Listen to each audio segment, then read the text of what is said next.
1 कोटी फेक मतदार थेट महाराष्ट्राच्या विधानसभा निवडणुकीमध्ये घुसवले. हे मी नाही म्हणत, देशाचे सगळ्यात अभ्यासू असलेले, सध्या ज्यांची देशाला खऱ्या अर्थानं गरज आहे असे राहुलजी गांधी यांनी आज त्यांच्या पत्रकार परिषदेमध्ये खऱ्या अर्थानं हा गौप्यस्फोट किंवा बुरखा फाडण्याचं काम निवडणूक आयोगाचं आणि भारतीय जनता पक्षाच्या कटकारस्थानी प्रवृत्तीचं खऱ्या अर्थानं टराटरा बुरखा फाडण्याचं काम केलेलं आहे.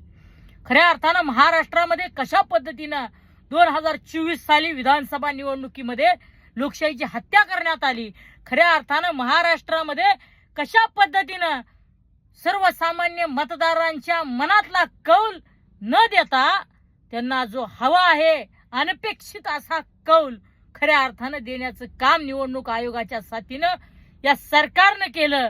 हे पोलखोल करण्याचं काम राहुलजी गांधी यांनी आजच्या पत्रकार परिषदेमध्ये केलेलं आहे.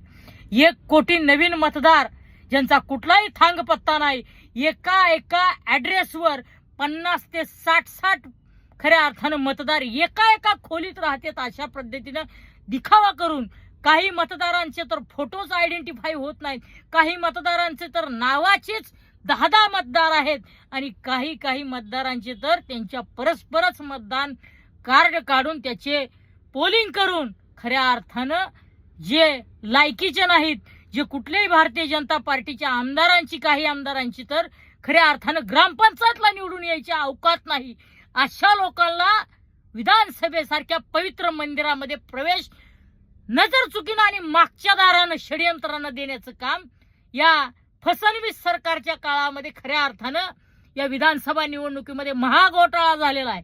खऱ्या अर्थानं महाराष्ट्रातील जनतेच्या मनाविरुद्धचा आणि चीड आणणारा तितकंच डोक्यामध्ये सनक आणणारी गोष्ट खऱ्या अर्थानं विधानसभा निवडणुकीमध्ये घडली होती. मित्रांनो, कुणाचाही अजून देखील विश्वास नाही की महाविकास आघाडीचं सरकार महाराष्ट्रामध्ये येऊ शकत नाही, यावर कधीच कुणाचा विश्वास बसणार नाही. आणि खऱ्या अर्थानं महाराष्ट्रामध्ये महाविकास आघाडीचंच सरकार येणार होतं हे आज पुन्हा एकदा राहुलजींच्या पत्रकार परिषदेतील पोलखोलीमुळे सिद्ध झालेलं आहे आणि भाजपचा खोटारडेपणा उघड झालेला आहे.